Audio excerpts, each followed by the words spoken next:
working on a project today, making some cornhole boards, and I've done this for a while now, that I put the earmuffs on top of where the trigger is, that I have to take the earmuffs off to be able to activate the machine.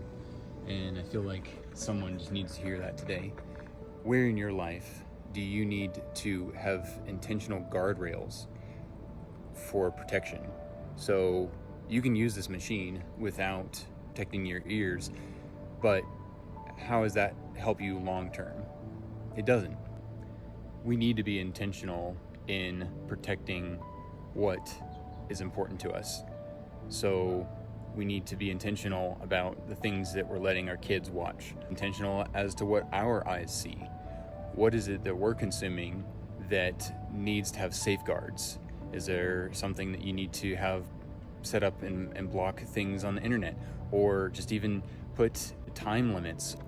Do you need to limit the amount of time that you're on social media or playing video games? As I was cleaning up for my project and then getting ready for dinner, I was thinking of how this is important to everyone.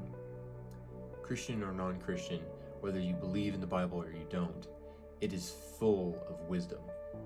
1 Corinthians 16:13 says, "Be on your guard. Stand firm in the faith.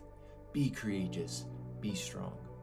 Paul, the author, is encouraging us to be proactive, that we need to set up those guardrails so that when temptation does come, and that we're ready, not pushing it aside and hoping that temptation never happens. Another verse is 1 Peter 5:8 tells us to be alert and of sober mind, that your enemy, the devil, is prowling around like a roaring lion looking for someone to devour. The guardrails don't limit our freedom, they protect our future.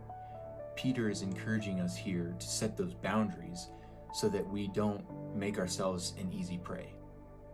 Another verse that I read from here in Proverbs 4:23 says, "Keep your heart with all diligence, for out of it spring the issues of life."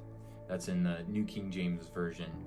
And then the NIV says, "Above all else, guard your heart, for everything you do flows from it."